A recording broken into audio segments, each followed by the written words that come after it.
Introdução. Neste capítulo, enfocaremos o relacionamento dos pais com seus filhos, dando ênfase à importância do estabelecimento do vínculo de lealdade e confiança entre eles. Então, o que se objetiva aqui? Os pais, por inclinação natural, porque o homem deseja ser o provedor, e ele se realiza nisso, ele tem uma tendência de procurar o provimento para a família, ou seja, o vínculo no nível do sustento material e tudo aquilo que se refere às necessidades próprias da família e dos filhos, certo? Então, nesse sentido, a maioria dos pais se empenha, se sacrifica para quê? Para dar ao seu filho tudo que é necessário materialmente e todo o sustento que ele necessita.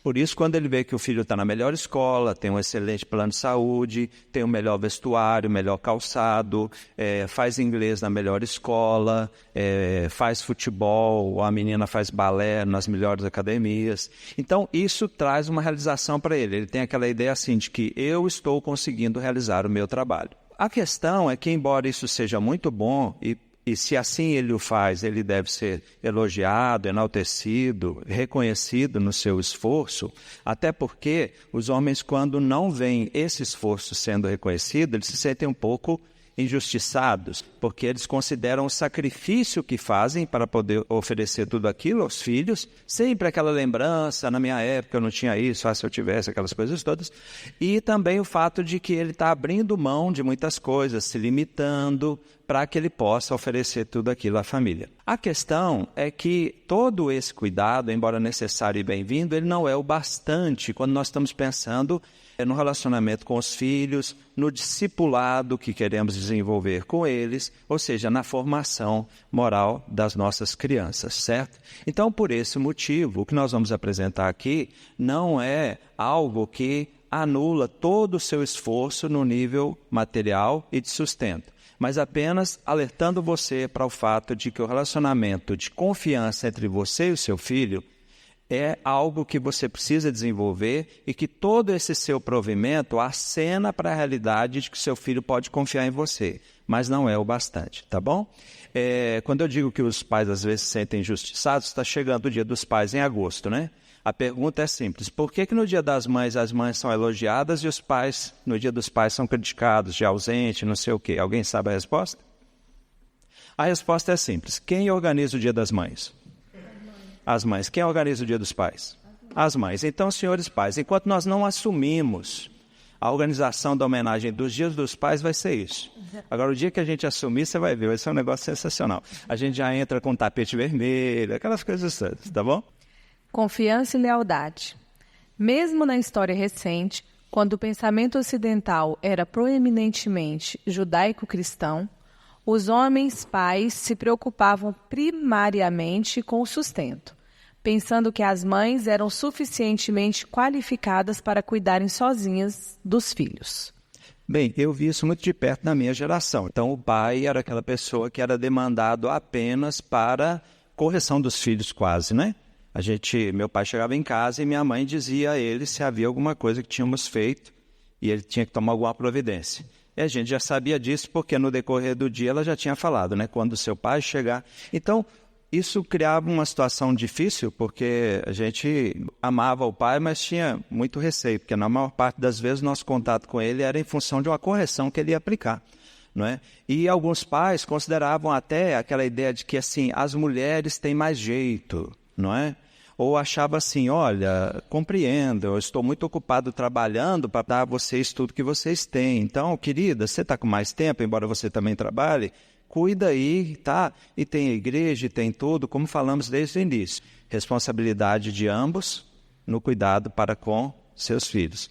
Por isso, os pais não podem abrir mão e não podem permitir que esse tipo de pensamento ocupe suas mentes e dirija suas ações. Confiança e lealdade. Mas o pai que leva em consideração os princípios bíblicos não abrirá mão de seu mandato diante de Deus e construirá um relacionamento profundo com seus filhos, baseado na verdade de Deus e embebido em confiança e lealdade de um para com o outro. É principalmente nesse relacionamento com o pai que os filhos adquirem uma boa percepção a respeito da paternidade de Deus e uma boa formação do caráter ético e moral. Muito cuidado nessa hora quando a gente fala que o relacionamento com o Pai pode refletir a imagem do Pai Celeste. Então, quanto mais o Pai, pelo agir do Espírito Santo, vai se conformando à imagem de Cristo, mais ele vai tendo condições de manifestar e revelar ao Filho atributos que são de Deus e são comunicáveis: o amor, a justiça, a equidade e tanto mais. No entanto, como pecadores que somos, lamentavelmente, haverá momentos em que nossas atitudes não vão refletir o caráter de Deus, momento em que vamos comunicar aos nossos filhos que carecemos de Deus como nossos filhos também carecem. Então a gente pede perdão ao filho, pede perdão a Deus, confessamos nossas faltas uns aos outros. Mas nós não temos como fugir do fato de que a primeira vez que a criança ouve pai, ela vai associar a este ser aí que chega para ela e se apresenta como o pai dela.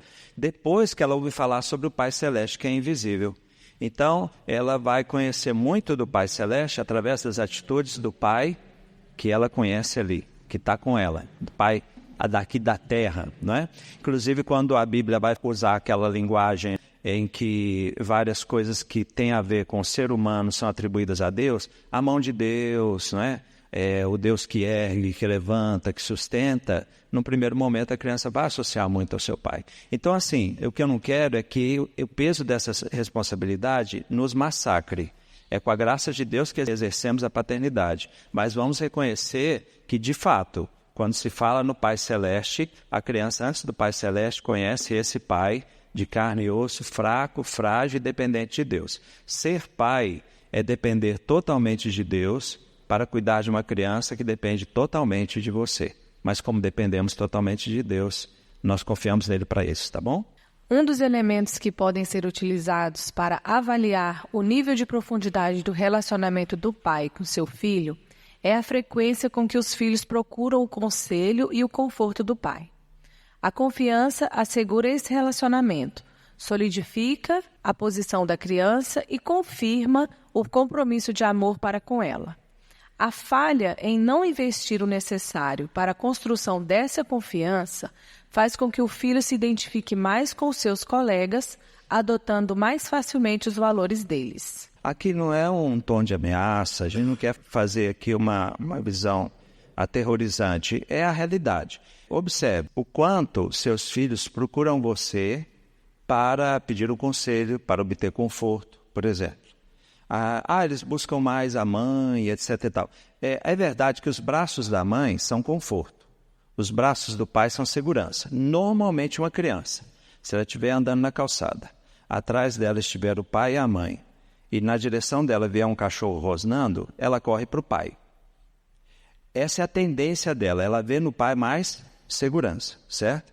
E o pai é aquele que vai defender a criança, a mãe, etc. e tal. Mas, enfim, a ideia aqui é a seguinte, é que, de fato, nós devemos, como eu disse, considerar que, embora eu esteja provendo tudo e do melhor, e isso satisfaz a sociedade onde eu estou inserido, que a sociedade, considerando pais que abandonam filhos, quando vê você oferecendo o melhor possível ao seu filho, com muito esforço, porque ela percebe você trabalhando, se sacrificando, ela considera-se satisfeita. Inclusive cobra do filho, olha o que o seu pai te dá e etc e tal. Só que o seu filho tem questões do coração que não vão ser resolvidas com tudo que você provê em nível de sustento e materialmente. Se ele não encontrar solução e em você refúgio, ele vai procurar em outras pessoas. Isso pode ser em amigos, pode ser em pessoas adultas, que infelizmente a realidade é essa.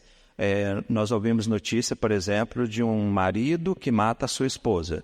Nós temos falado que para ser bom pai é necessário ser bom marido. O nosso exemplo é Cristo, que se deu pela igreja.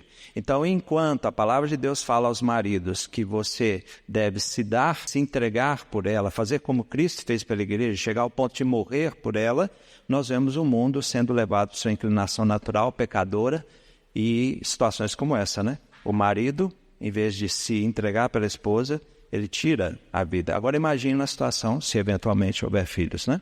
Então, no caso aqui, os desafios são postos, mas nós confiamos em Deus. E observe, portanto, o quanto seus filhos te procuram. Se isso não tem acontecido, nós vamos te ajudar para que essa abertura surja, tá bom? Construindo a ponte da confiança. Os pais devem cultivar um senso de identidade familiar. Muito bem, quando a gente fala construindo uma ponte de confiança, é que não basta você falar para a criança, confia em mim, tá? Confia em mim, estou contigo, confia em mim e tal, só um instantinho que eu atender o celular e tal. Então é o seguinte, você precisa de mais, não é? O trabalho do pai, o cabeça do lar, ele vai criar uma identidade familiar no seguinte sentido, de passar para essa criança, para as crianças, né, para os filhos, a família tem padrões os quais ela observa. Todos devem se sentir devedores uns aos outros. Em que sentido? Cada um pode pedir conta a todos, todos podem pedir contas a ele.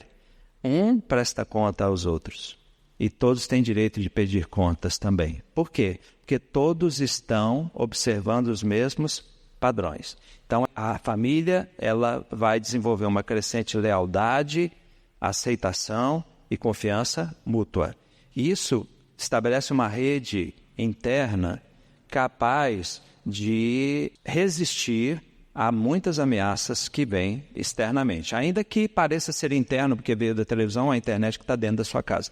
Mas esses elos, porque todos vão entender, nós aqui estamos todos contando uns com os outros e estamos unidos em torno de padrões. E esse padrão deriva da palavra de Deus e compromisso que temos com Deus. Amém? Então agora a gente vai ver algumas coisas bem práticas para os pais. Vamos lá. A título de exemplo, relacionamos aqui algumas sugestões que podem auxiliar a demonstrar para seus filhos, de forma bem perceptível, que eles podem ter a confiança da qual falamos nos tópicos anteriores. Cultivem atitudes que ajudam a desenvolver uma forte identidade familiar. Por exemplo, momentos reservados para a família estar junta como família, reunião de família. Fotografias em que se destaque a família e ao redor os relacionamentos periféricos da família. Ter refeições juntos, comemorar vitórias juntos, como o dente que caiu, a vitória no futebol, a aprovação no ano, um prêmio que algum membro recebeu, etc. Discutir projetos de família, tais como viagens especiais. Ok, então o que acontece? Quando a gente fala família para a criança, é abstrato. Ela vai entender o que significa família exatamente com manifestações concretas, certo? E vamos, por favor, desintoxicar daquela miserável, daquela música da minha época de juventude. Família, família, nunca perde essa mania, come junto todo dia, sei lá o que é. Que era o quê? Exatamente para zombar da imagem da família. Não, a gente vai construir essa imagem para a criança, não como uma coisa assim, a gente não tem isso, nós vamos criar para poder fazer com que ele entenda e que ele ache, não. É natural a família, na medida em que ela se esforça, poder ter essas atitudes. Por exemplo, tudo bem que os pais possam combinar, e sejam eles, ao final, que vão decidir viagens, passeios, mas o fato das crianças participarem, na medida do que é razoável, de decisões familiares, é muito bom.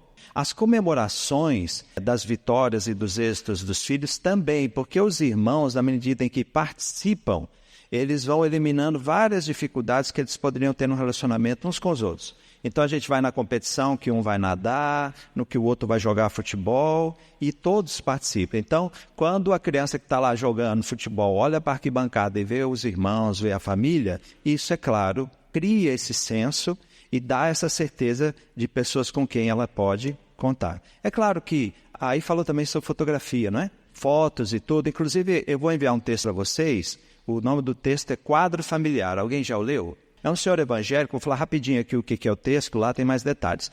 Ele fala o seguinte, que ele estava terminando o doutorado dele, então ele tinha, assim, pouco tempo para fazer uma tarefa gigante e ele estava na biblioteca da casa dele. Deve ser uma casa americana, né, para ter uma biblioteca. Então, lá ele está, e aí veio à porta a filha dele, com rabo de cavalo, segurando uma boneca e tal, querendo mostrar algo para ele, certo? Aí ela pediu para entrar, ele, o que é? Ela, eu quero te mostrar uma coisa. Ele, não, agora não dá, eu estou ocupado, papai e tal. Aí ela foi embora. Daqui a pouco ela volta, olha, eu quero te mostrar uma coisa. Ele, eu já falei que eu não posso, você está me atrapalhando. Ela sai. Dessa segunda vez ele ficou com um pouco de remorso, falou, poxa vida, né? Chamou a menina veio, sentou no colo dele com um papel e queria mostrar para ele, era um desenho. Aí ele, o que é, filha? É a nossa família. Aí ele olhou o desenho, estava lá. A mãe, com o cabelo longo, aquela sainha, né?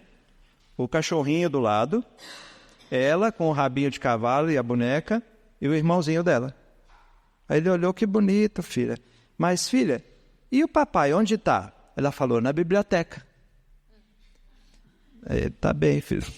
Aí a menina foi embora e ele ficou, sabe? Ficou, poxa, mas então quer dizer que eu não apareço no negócio e tal, né? Ele disse que isso, inclusive, houve um momento, ele narra lá no texto, dele com a esposa, em que ele fala com ela, você viu o desenho? E a esposa fala, eu vi. Mas você não falou nada. Aí a esposa fala, eu não falei nada porque eu vi o quanto que te feriu, né? Por isso que eu falo. Já imaginou se ela fala, pois é, eu já falei. Mas enfim, ela falou isso, né? E aí o que aconteceu? Ele terminou esse doutorado e começou uma luta para poder, não é, resgatar esse relacionamento. O final do texto é que finalmente ela faz um outro desenho onde ele figura, não é? Aí ele colocou esse desenho bem bonito lá na sala, mas foi necessário um esforço. Então, o desenho, a imagem, ela também vai comunicar. Então, ou seja, são questões simples, mas isso aí não é autoajuda, não. Isso aí é o seguinte, graças à ajuda do alto, nós temos um amor genuíno por Deus, pelo nosso cônjuge e pelos filhos, que nos leva a ver como podemos manifestar esse amor. Essas coisas aí, sem a motivação correta, seriam vazias, seria hipocrisia, tá bem?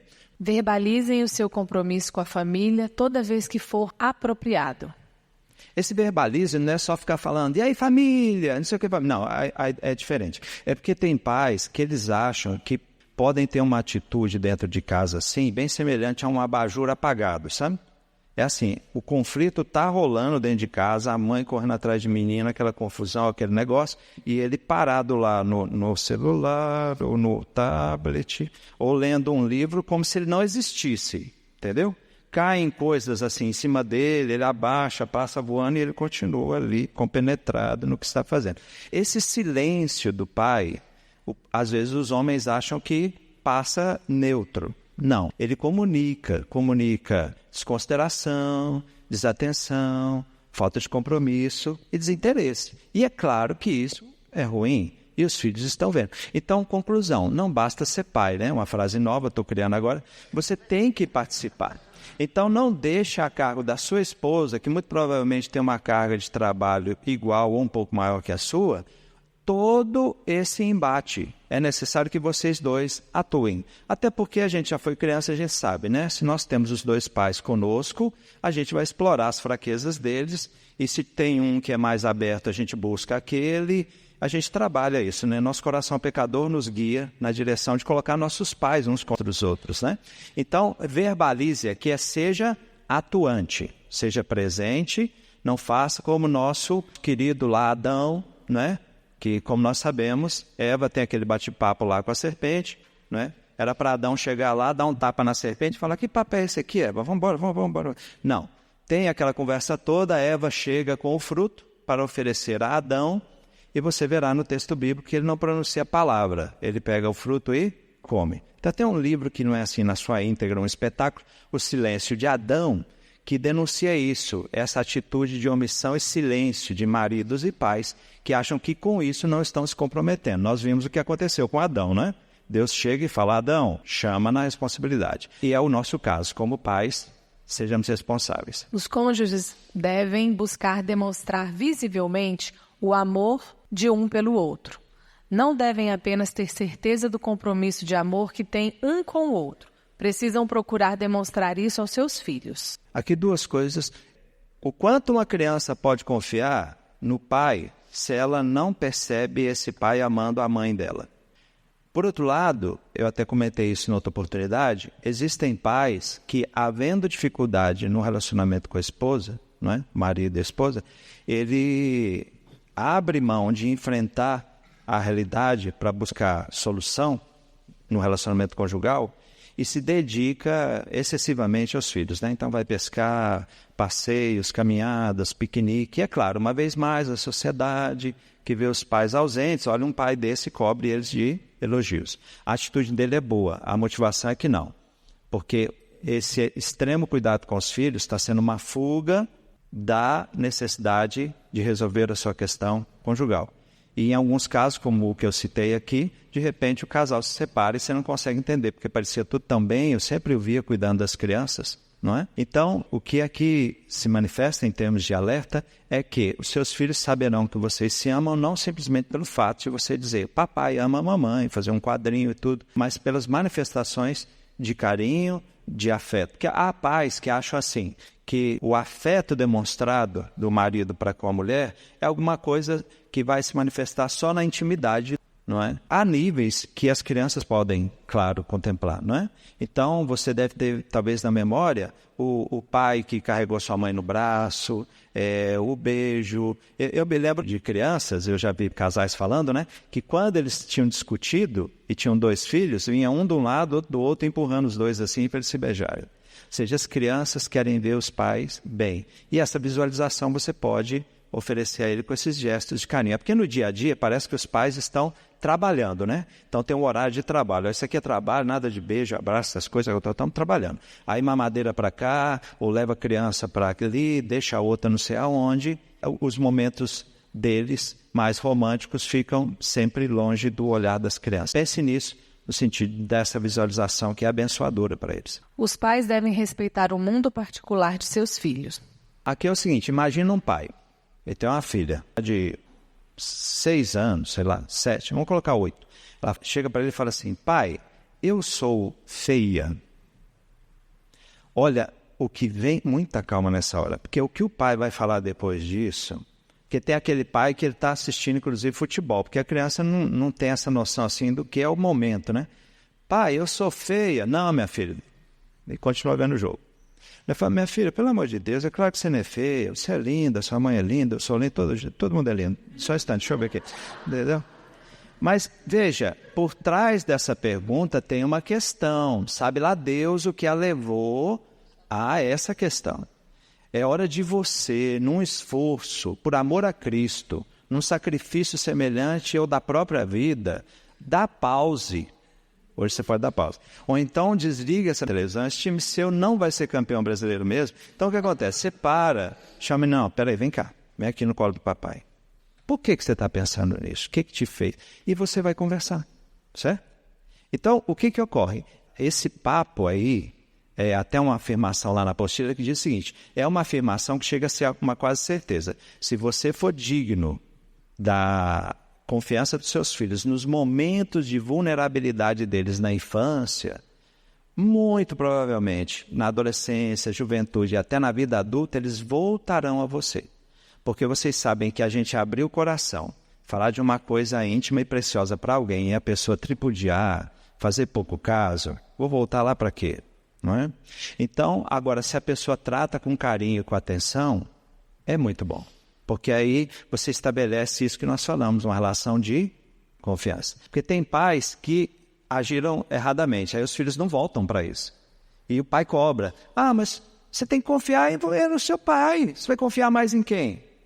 E o filho sabe que o pai está pedindo, ele tem medo de oferecer e o pai repetir aquela atitude que o feriu. Então, muito cuidado. Se você agiu alguma vez erradamente, volta e pede desculpa, né? Fala, papai, aquele dia você falou, eu me deixei levar, fui ver o jogo, eu devia ter dado atenção para você, estou aqui, me perdoa. Você ainda quer falar sobre isso? Entendeu? Os pais devem dar a seus filhos a certeza de que o compromisso de amor que têm com eles não será em nada abalado por causa de eventuais fracassos dos filhos. Isso aqui é uma situação também delicada, porque nós sabemos que a gente fracassa na infância e tudo, né? Adolescência e tal. A questão das crianças é o seguinte, elas não têm tanto medo de fracassar. O que elas têm medo é do que o pai vai falar acerca daquele fracasso. Na realidade, elas temem decepcionar, e decepcionar principalmente a quem? O pai, não é? Então, a forma com que você lida com o fracasso dos filhos pode levá-los a, por exemplo, limitar o potencial real que eles têm. Porque tem filhos de pais geniais, você conhece aqueles caras geniais? Eu tenho amigos assim. Eles são gênios, entendeu? Em 2, 3 coisas até. E a gente se relaciona com eles normalmente só nessas, né? Como são maravilhosas as pessoas que a gente não conhece de perto, né? Então, alguns desses meus amigos, o povo elogia, você não conhece, é por isso que você fala. Mas nisso que você está falando, ele é genial. Só que é o seguinte, Às vezes os filhos têm que passar por essas áreas onde os pais são fantásticos. E aí é terrível, porque ele está à sombra do pai, e quando ele falha, se o pai vem, meu filho, você ainda vai ter que andar muito para ser igual ao seu pai. Olha, o referencial é o pai ou é Cristo? Então o que acontece? Muito cuidado. É muito mais produtivo você chegar para o filho e falar, filho, olha, você fracassou, você queria passar nesse exame, não passou, você tentou classificação para a final lá de natação, não conseguiu. Eu já passei por isso. Eu já passei e deixa eu te contar o que eu fiz. Você pode lembrar de personagens bíblicos que fracassaram. Davi fracassou, Pedro fracassou. E como Deus agiu para com a vida deles. Então, muito cuidado com relação ao fracasso. Pais inseguros, que não estão querendo ser igual a Cristo, mas serem seres humanos que se assemelham mais a pequenos deuses, às vezes aproveitam dos fracassos dos filhos para projetar as glórias deles, o que é terrível, terrível, terrível. Eu conheço pais que fazem isso, né? O moleque falha lá num esporte em que ele foi muito bom, e aí ele coloca, né? Fazer o quê, né? Nem sempre filho de peixinho é. Filho, por que você não tem tanta coisa, rapaz? Sai à praia do seu pai e tal, não é? E aí surge o quê? Uma disputa. Uma competição entre pai e filho é uma coisa horrorosa. Então, enfim, o Senhor nos ajude a lidarmos bem quando os nossos filhos fracassarem. É claro, a gente vai olhar se eles se prepararam, se foi preguiça, se foi uma questão de habilidade. Ele não conseguiu passar na prova de piano porque ele não tem habilidade mesmo, assim com os dedos precisa. Eu não tenho, por exemplo, não é? Agora, foi porque ele não estudou, foi porque ele esqueceu o livro não sei aonde. Então, vamos avaliar sempre o contexto. Os pais devem construir seu relacionamento na verdade de Deus e não na sabedoria humana. Aqui é importante porque tinha aquele programa Papai Sabe Tudo, e os pais sabem muito mais que os filhos, principalmente na infância. E a criança estabelece uma confiança no pai, assim, meu pai, meu herói, aquela coisa, mas no passar do tempo ela vai vendo que o pai não é aquilo tudo, ele também tem suas falhas. Por isso o relacionamento não deve ser baseado na sua sabedoria, a qual não negamos, você tem, mas na sabedoria de Deus, porque você quer discipular o seu filho. Você deseja que a fé que foi legada a você passe à próxima geração e assim por diante, não é? Então, sempre que possível, você transmita que aquilo que você está discutindo, apresentando e ensinando a ele, não é só um machado seu, mas alguma coisa que te ensinaram e você está passando. Ó, filho, isso aqui eu aprendi com a palavra de Deus, isso aqui minha mãe me ensinou, isso aqui a Bíblia diz. Você sabia que Jesus deu exemplo nisso? Para que a criança se reporte à palavra de Deus e consiga perceber em que fonte você bebeu, a qual você também o convida, para que você possa estar compartilhando aquela sabedoria. Como pais, vocês devem guardar a língua e o tom de voz e aprender a avaliar suas reações diante do entusiasmo demonstrado na face de seus filhos, mesmo que a situação não justifique tal entusiasmo. Olha, os dias são corridos, a gente às vezes está estressado e sobrecarregado. E aí chega o seu filho e fala, pai, eu fiz um teste lá na escola, eu já descobri o que eu quero ser quando crescer. O que, filho? Astronauta. Aí a gente paga uma escola cara, tá entendendo? Não é o que estão fazendo. O que você quer ser, menino? Bom, deixa eu te falar um negócio. Esquece isso, entendeu? Esse povo que vive no mundo da lua, que fica te ensinando essas coisas. Ok, deixa o papai te explicar. Papai é isso. Olha, é uma criança, às vezes tem 5 anos, né? Não queiram saber o que meu pai disse quando eu falei que eu queria ser jogador de futebol. Eu com paralisia infantil, né? Então, o que ocorre? Os pais acham assim, o menino tem 6 anos, ele está falando que ele vai ser pintor, é igual a ele com 30 anos pintando as telas.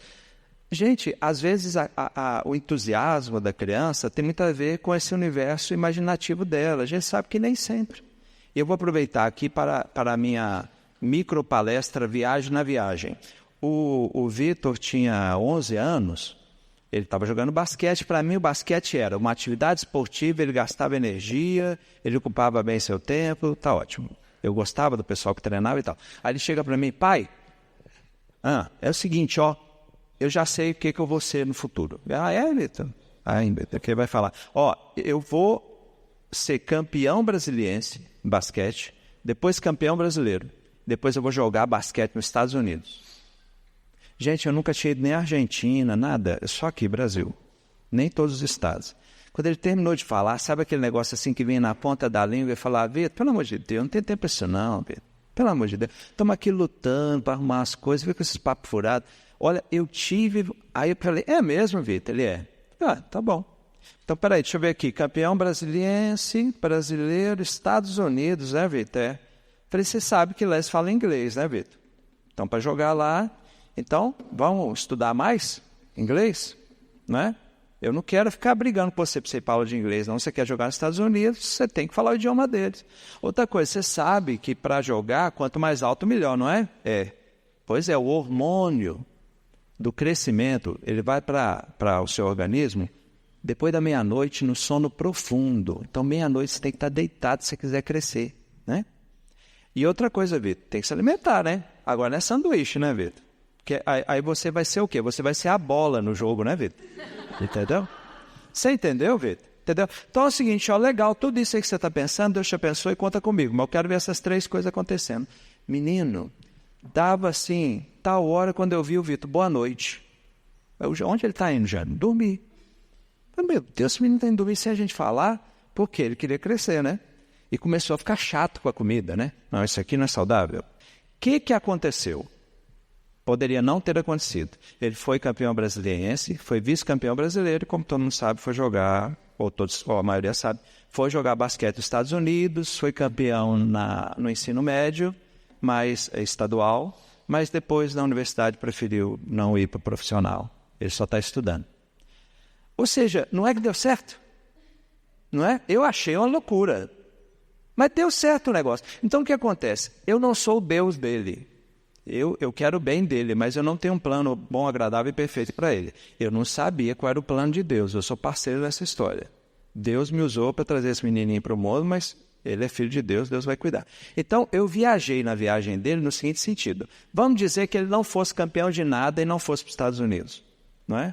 Ele pelo menos teria se alimentado bem, dormido cedo e estudado inglês. E isso é bom para muitas coisas. Então, a gente viaja na viagem dos filhos... Antes de combater o que eles estão falando, isso é um absurdo, não quero saber disso, tira esse menino do basquete. Não, a gente vai com eles naquilo que pode ser benefício para eles, sendo realidade no futuro ou não o sonho que eles têm. Então, ao invés dos pais brigando com os filhos porque eles querem ser músicos de orquestra, porque querem ser chefes em gastronomia, porque tem um pessoal da minha geração que acha isso um absurdo, né? Para a minha geração só existia algumas profissões, quais? Médico, engenheiro e advogado, né? Basicamente isso. Se você falasse uma outra coisa, não funcionava. Eu, por sinal, fiz o quê? Curso de Direito, né? Não me tornei advogado. E fui ser o quê? Para desespero da minha mãe, cantor evangélico. Isso é aquelas coisas assim, o que seu filho faz? É assim, tá entendendo? Os pais precisam tocar seus filhos. Isso aqui é importante, porque o que acontece? O afeto nosso, quando eles são pequenos, é uma loucura, né? Beija o bebê, beija a cabeça, beija o pezinho dele, né? Aí os bichinhos vão crescendo, a gente ainda mantém. Mas chega um ponto assim que tudo bem. A gente vai dar o beijo de boa noite, o abraço, o beijo na testa da criança, etc. e tal. Só que na medida em que eles crescem, há uma tendência nossa de irmos abandonando. E esse toque afetuoso dos pais comunica muito, ele reforça aquilo que os pais falam. Qual que é o desafio? O desafio é o seguinte, é perceber que não importa o sexo e nem a idade, eles sempre merecerão o afeto dos pais. Eu tenho uma tese, como compositor evangélico, de que uma gama enorme de músicas evangélicas que dizia: pai, quero deitar no seu colo, quero calçar seus sapatos, quero me encostar no seu peito, poderia ser uma projeção dessa geração que viveu sem ou distanciada do toque afetuoso do pai. Por que eles querem isso do Pai Celeste, invisível, e não iam querer do pai, não é? Eu tenho o costume, tudo bem, de beijar o Vitor. Cada vez é mais difícil, porque eu, para beijar ele aqui, eu tenho que fazer assim e ele tem que envergar. O rosto, então, tem que subir na escada, né?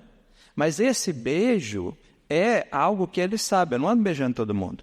Então, é algo especial, é algo para quem é próximo. E para os pais, o maior desafio não são os meninos. Primeiro, quem já leu Criando Meninos, sabe que o toque afetuoso do pai, ele fortalece a identidade masculina do filho. Muitos pais se distanciam do filho, porque eu vou ficar abraçando o menino, eu sou homem, ele é homem. Não, ele é seu filho, certo? A sua forma de tocar, de se aproximar dele fisicamente e afetuosamente, ela vai sim fortalecer a identidade masculina dele. O maior desafio é com as meninas, porque ela chega ali na adolescência e começa a assumir uma conformação física mais feminina, os pais ficam com receio. E essa menina, que já está tendo que lidar com muitas transformações, vai ter que sofrer o quê? Com o afastamento da expressão e manifestação de amor física por parte do pai. Já tem pais que são exagerados. Eu não deixo não. Beijo minha filha, agarro ela, abraça, a menina fica larga, larga, e limpando o rosto, né? Porque, que nojo e tal, aquele negócio. Mas, enfim, evite os extremos. Mas vamos considerar essa realidade do toque. Você pode falar só boa noite, mas pode falar, não, vem aqui. Eu sou de um tempo que, é claro, a gente não sabia muito por que aquilo estava acontecendo, mas eu sou mineiro, né? Então aqui tinha a tal da benção, né? Você ia dormir e falava, benção pai, benção mãe, dava um beijo, né? Eu lembro até de um amigo que eu estava na casa dele, aí eu saí da casa dele, isso em Minas, eu enxergava, era garoto. Então sempre que ele saía, ele falava, benção mãe, benção meu filho. Aí ele saiu e não falou. A gente já estava assim, umas 7 casas longe da casa dele, ele vira para trás, benção mãe! Depois veio. A minha mãe, ela tem 78. Ela tem um irmão que é 15 anos mais novo que ela. Então ele já é idoso, ele chega, ele pede a mão dela, sua bênção, né? Então, conclusão, são manifestações que a gente não deve desprezar. A gente sabe que com o passar do tempo, eles querem que ninguém veja eles descendo do carro da gente, né? Eles querem demonstrar já, assim, uma independência, etc. e tal, às vezes. A gente respeita, em certa medida, isso, né? É uma questão de bom senso. E, é claro, quando eu falo essa coisa do Vitor, eu ia deixar ele no basquete, não dava um beijo nele. É claro que algumas manifestações vão ficar mais no âmbito íntimo ali da família, do lar, ou ambientes em que a criança não se sinta vulnerável, que haja uma certa segurança, né? Para você poder fazer isso. Ou seja, as manifestações, o que a gente quer é evitar os extremos. É o pai que abandona esse tipo de atitude e outros que exageram. E tem aqueles também, né? Não, só porque você fez isso, na hora que eu chegar lá na frente do time, eu vou sabe? Não. A própria reação dele, né, vai nos ajudar. É claro que é uma criatura imatura, né? Então, tem hora que ele exagera demais. Filho, calma, tá bom, entendi, mas não precisa me empurrar, fazer uma coisa dessa, né? O alerta aqui é apenas para isso. Considere toque como algo que é adequado, independente do sexo e da faixa etária. Agora, a forma você vai definir e também considerar o contexto para que isso não coloque a criança, né, ou o adolescente numa condição vexatória, né? Tem aquelas mães também exageradas, né? Elas chegam, beijam o filho, aí já deixam uma marca de batom nele, aquela confusão toda, né? Mas assim, a gente entende, mãe é mãe. É interessante que mãe a gente dá todos os descontos. Pais, o rigor da lei, né? Para a mãe os benefícios. Quando a gente é criança e alguém fala para nós assim, nossa, mas você é a cara do seu pai, você fica feliz. Você quer vestir as roupas do seu pai. Eu me lembro de um garotinho que ele vestia a calça do pai e dobrava assim, sabe? Vestia a camisa, ele queria ser igual ao pai. Só que depois, quando você está na adolescência, né? Você tem ali 14 anos, e uma pessoa fala, nossa, você é a cara do seu pai, você fala, pô, tô mal, hein? Eu tenho 14 anos, meu pai tem 30 e pouco, entendeu? Eu tô a cara dele, eu tô acabado, né? Então, é um momento que a gente quer mudar. Antes a gente queria o corte de cabelo igual ao do pai. Aí a gente quer um corte de cabelo diferente, um jeito diferente. É um momento que a gente respeita na vida dos adolescentes. Agora, essa aproximação física, portanto, quando eles são pequenos, ela é mais exagerada. Eles querem, né, muito. Aí depois eles vão meio descolando da gente, a gente respeita, mas mantém. Porque nos momentos de vulnerabilidade... por exemplo, é claro, o Vitor sempre foi grande, ele nunca foi pequeno. Mas já adolescente, aí eu estou lá no sofá, vem o Vitor e deita no meu colo. Entendeu? Ele tinha liberdade para isso, ele sabia que eu não ia fazer. O que é isso? Um homem desse tamanho? Que coisa? Não ia fazer isso, entendeu? Era um momento dele, certo? Com a mãe também. Teve uma vez que ele passou mal no aeroporto, eu estava lá com ele, aqueles bancos de madeira, era até o mais adequado, né? Eu estava sentado, ele veio, deitou, pôs a cabeça no meu colo, fiquei lá segurando ele, até ele melhorar. Os pais precisam ser os encorajadores da família. Aqui o encorajamento pode ser de várias formas. Às vezes a gente acha que encorajar é uma coisa desnecessária, já é obrigação da criança fazer tudo que faz, mas quando você encoraja, é muito bom. Você vai ver na Bíblia várias palavras de encorajamento, né? Da parte do próprio Senhor Jesus, não é? Então o encorajamento é aquele estímulo. é você observar que tem alguém que acredita no potencial que você tem, o qual Deus pode usar. Então, palavras de encorajamento, é uma mensagem de WhatsApp, é um bilhete, qualquer coisa assim que você puder. Mas faça no sentido de levar encorajamento, né? Estímulo, para que assim a criança... muitas vezes a palavra de encorajamento só vai vir de você. Que haverá situações em que ela está, que o ambiente é tão hostil que ninguém vai dar. Porque todos estão competindo, então um não apoia o outro, né? Um não chega no outro, sucesso, vai lá, Deus te abençoe. Não, muitas vezes isso virá apenas dos pais, e principalmente do pai. Qual é o mandato do pai?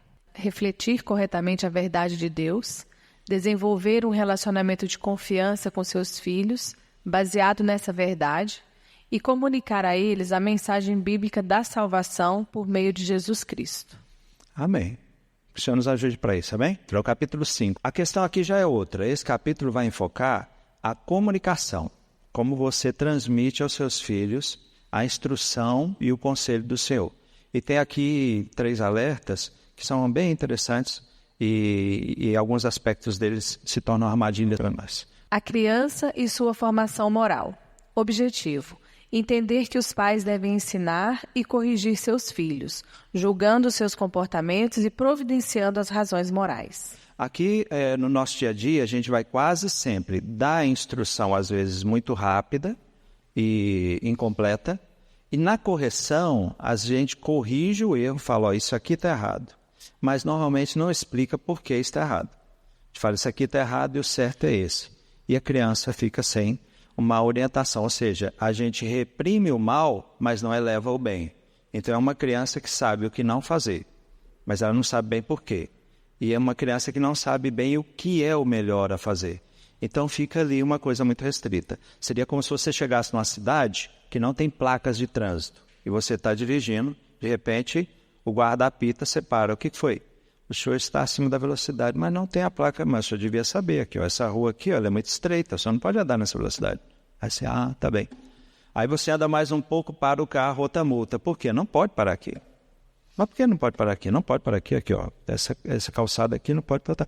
Ou seja, você vive de um jeito dentro dessa cidade que a qualquer momento você pode ser multado, porque você não sabe o que é o correto a fazer para que você possa preferir, e você só está aprendendo com as correções. Você erra, isso eu não posso. E como decorar tudo que você não pode sem saber exatamente por que não pode? Compreender?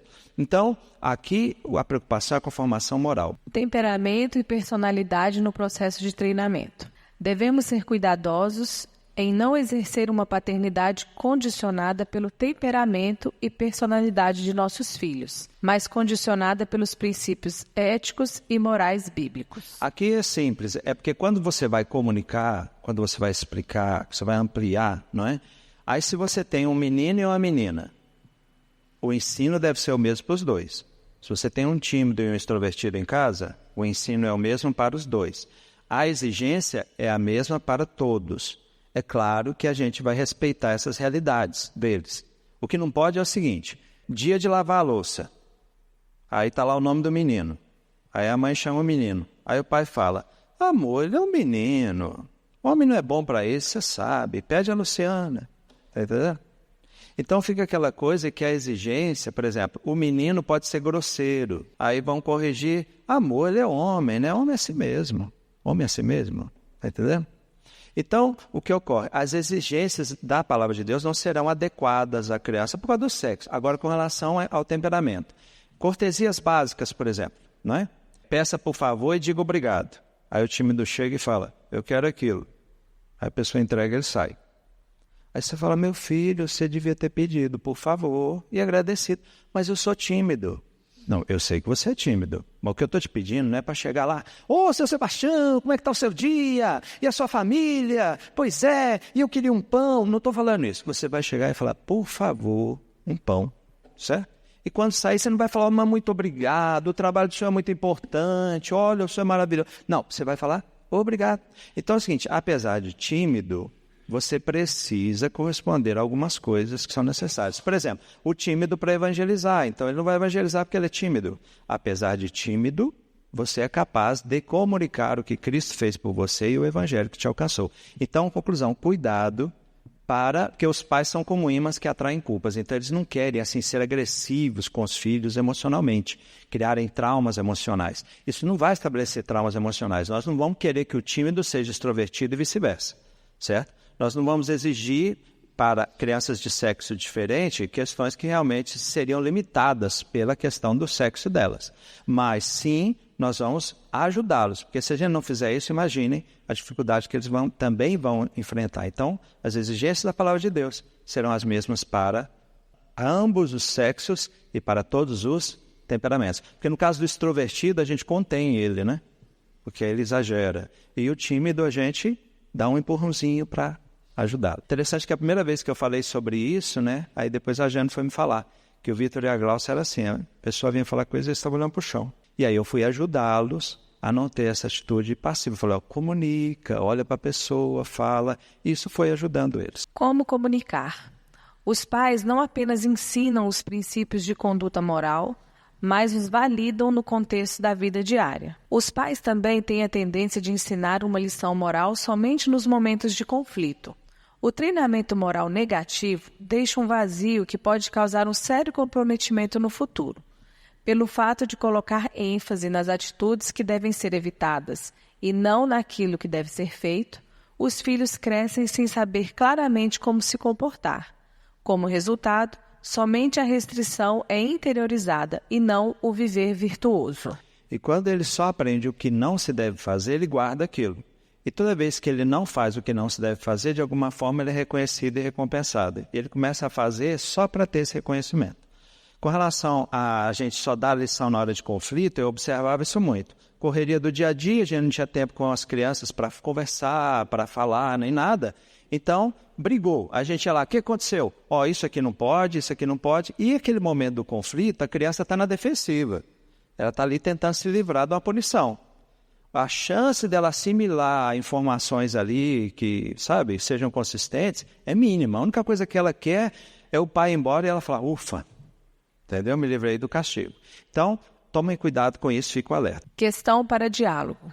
Os filhos devem ser ensinados a obedecer, sem questionamentos, às ordens dos pais? Essa questão aqui é só para eu falar com vocês sobre o tal do porquê. Sabe criança, quando você dá uma ordem, ela fala assim, por quê?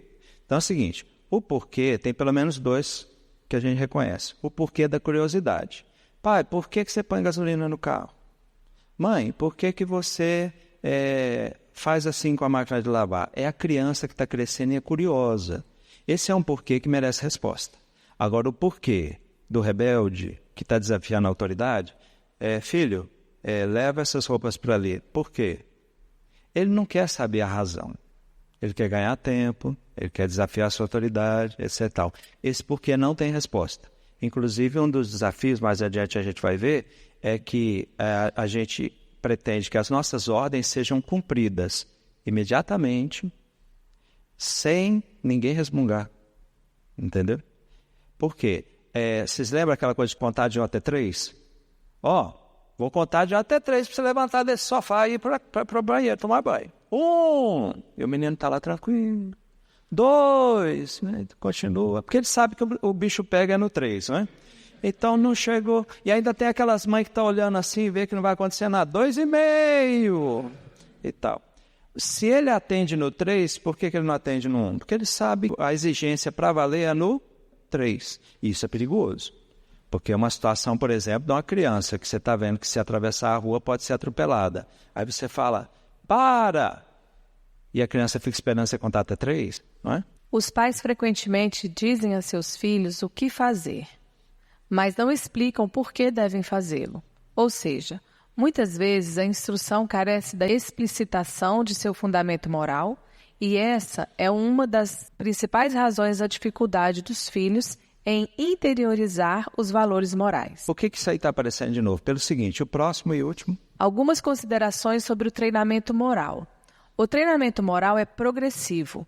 Todas as virtudes ensinadas a uma criança desenvolvem-se do geral para o específico. Exemplo. Quando estiver aprendendo a virtude de honestidade, uma criança de 3 anos primeiramente aprenderá o não furtarás. Aos 5 anos, a compreensão da virtude. Não furtarás irá incluir não manipularás uma situação para levar vantagem sobre o brinquedo de outra criança. Aos 7 anos, inclui significados específicos. Não extorquirás do outro. Aos 12 anos, o significado expande-se mais e o processo continua até que a criança chegue à plenitude dessa virtude. Ok. Entenderam? É porque assim, ele é pequenininho, você fala, não pega o que é do outro. Não pega o que não é seu, o furto, né? Então, ele não vai pegar. Porque antes ele pegava. Aí ele fala assim, não, eu não posso pegar o que é do outro. Mas se o que é do outro passar a ser meu, não é?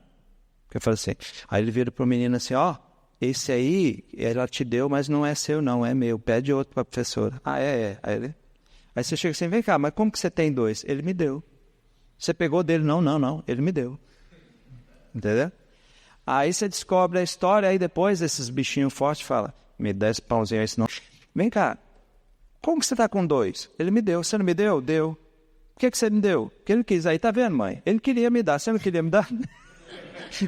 Então, o que acontece? A gente não vai ficar só com aquele... Mas eu já te expliquei para não pegar o que não é seu. Então, Deus abençoe os irmãos e obrigado.